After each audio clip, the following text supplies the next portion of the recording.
Bienvenue, Son Excellence Jean Bosco Barege. Merci beaucoup. Bonjour. Bonjour.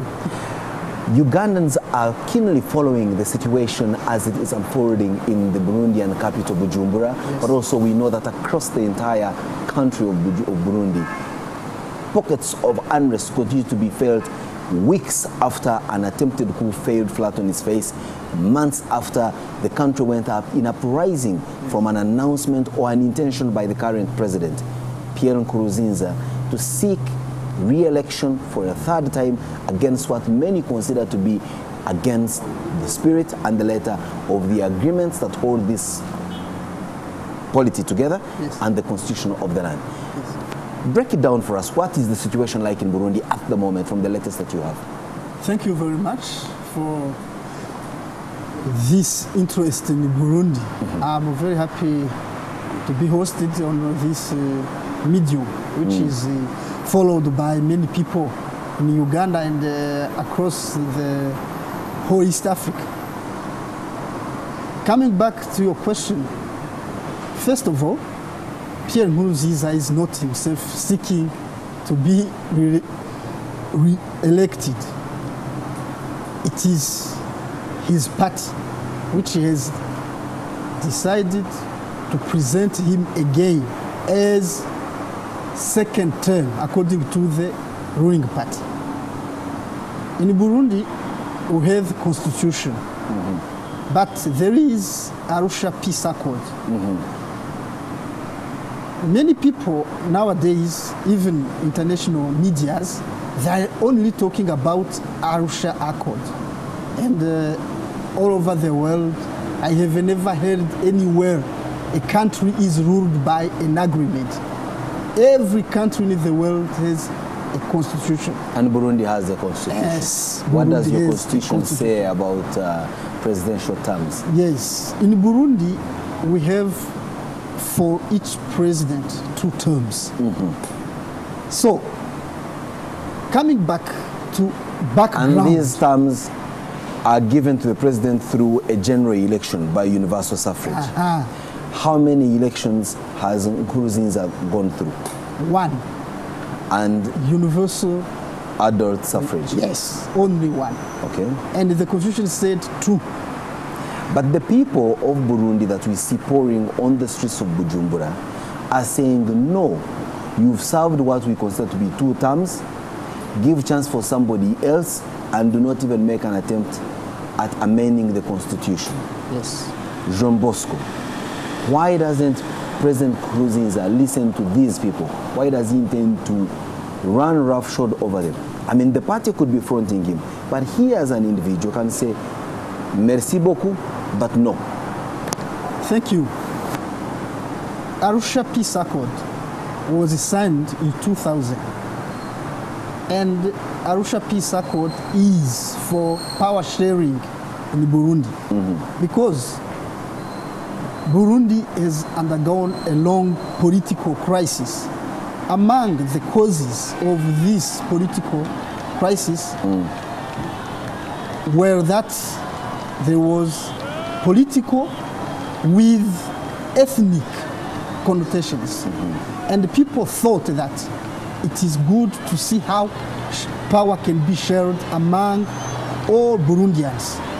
And they reached this agreement in 2000, signed between political parties.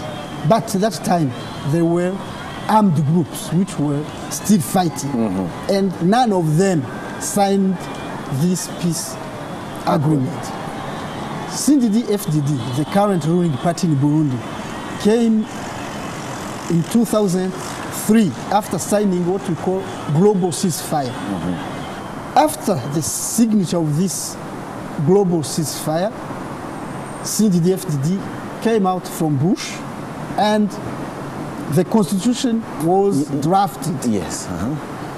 In the constitution, they said any president will rule more than 2 terms. Will rule more than 2 terms.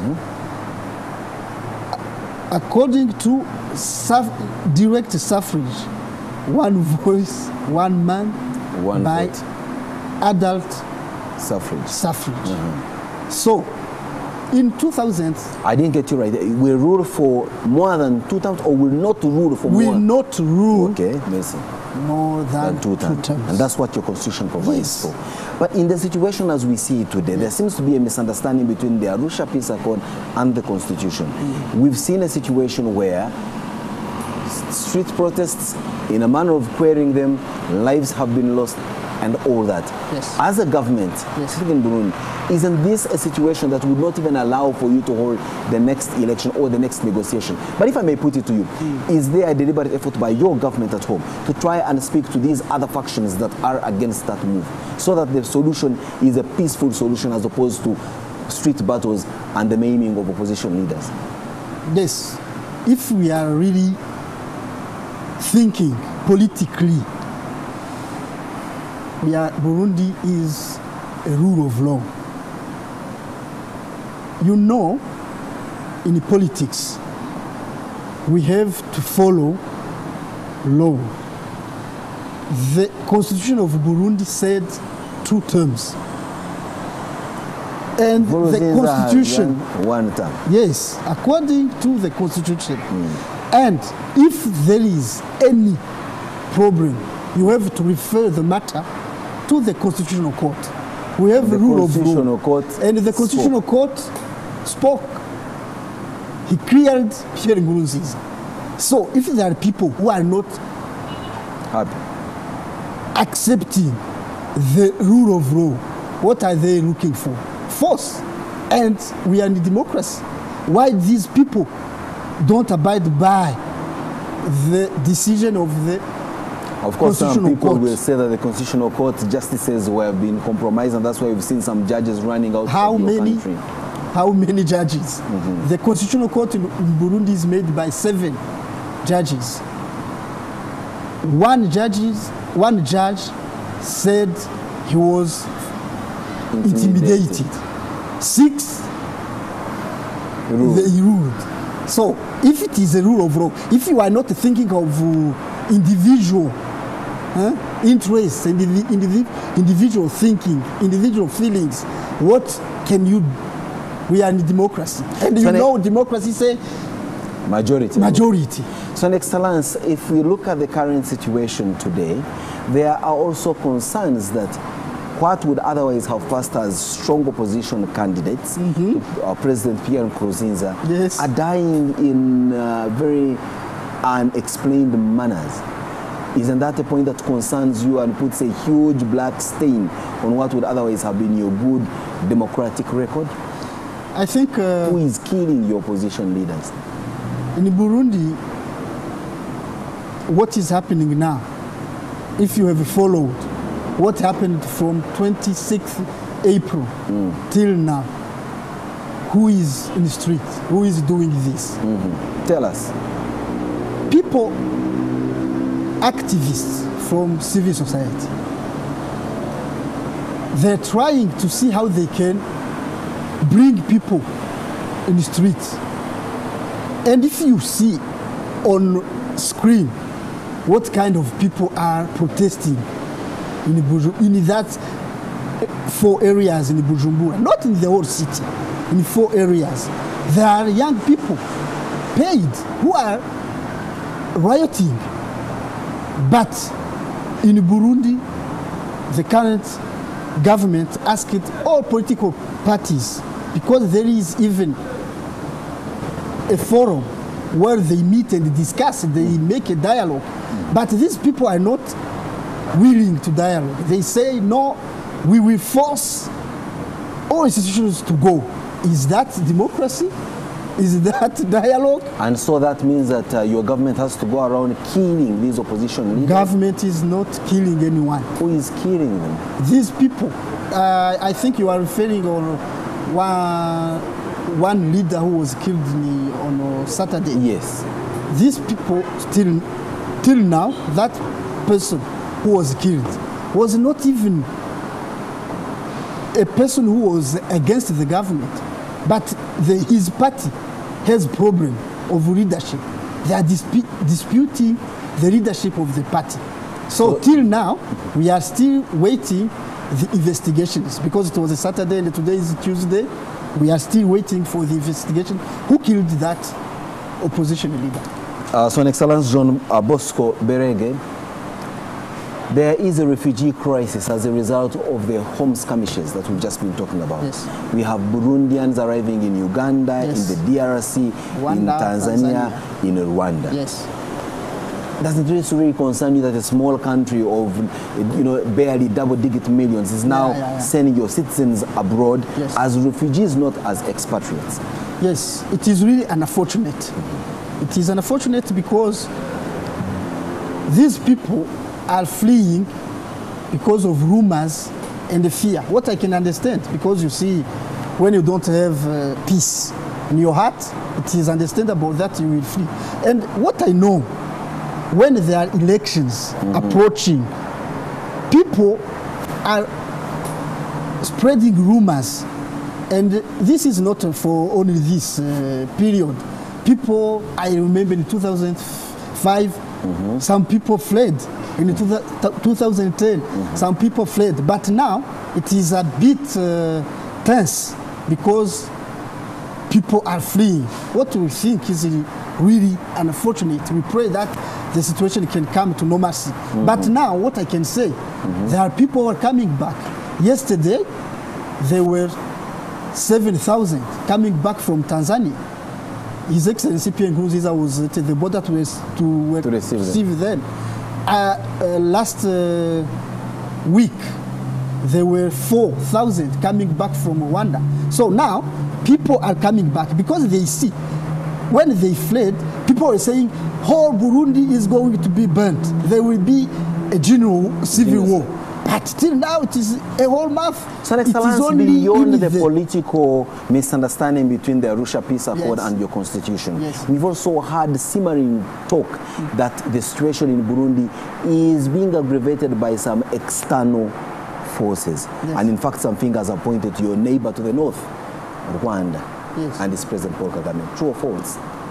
There, really, I can't say that there are evidence that the government of Rwanda is involved.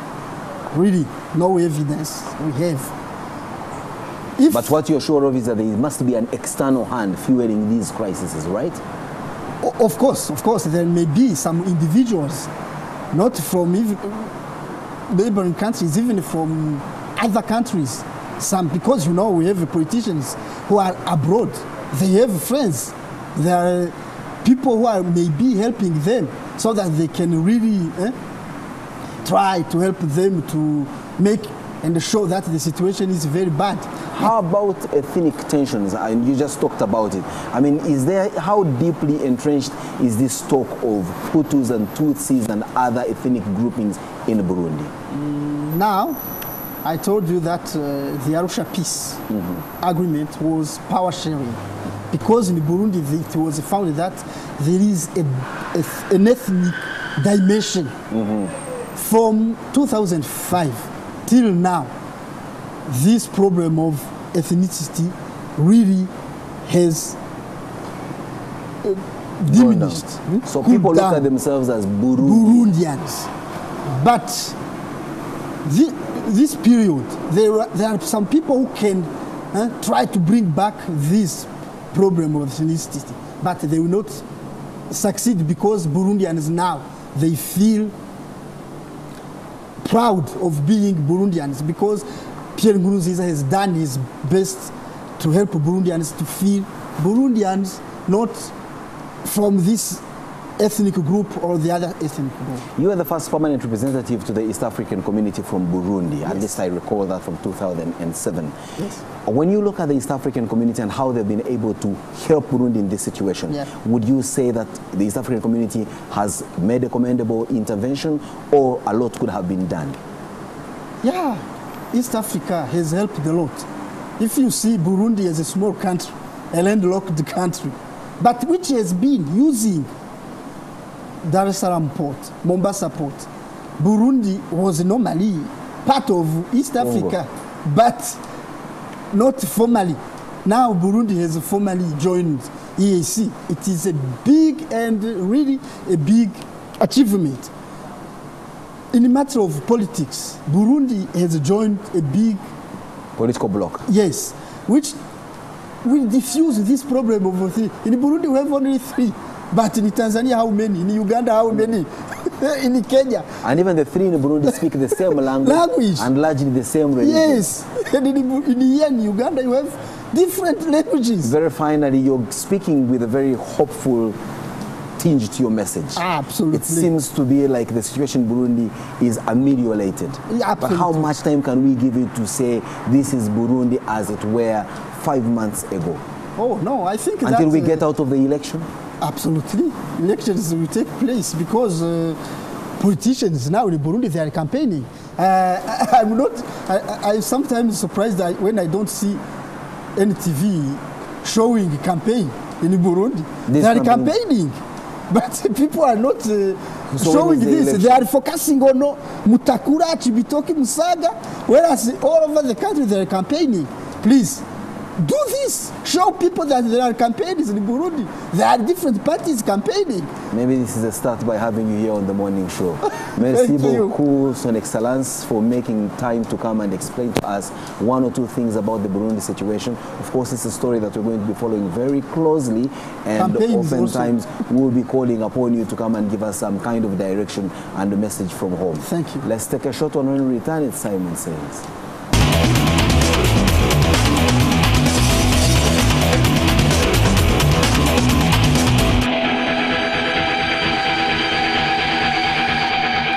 And indeed, of course, for me to give my 2 pence on the situation in Burundi, I would feel very constrained to give a very highly opinionated stance because I have not been on the ground in Burundi, and the closest I've been is talk to the ambassador of Burundi to Uganda, and perhaps, of course, the rest of what informs my understanding of the situation is what I've read in press reports, which I may be constrained to take for gospel truth.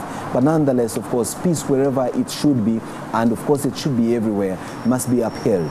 Now, if there are political differences, I want to strongly believe that they can still be solved amicably and with dialogue without having to pour ourselves on the streets. And even those who are aggrieved but have some strappings of power to themselves, they should use that with a lot of constraint to ensure that at the end of the day, they protect lives and property.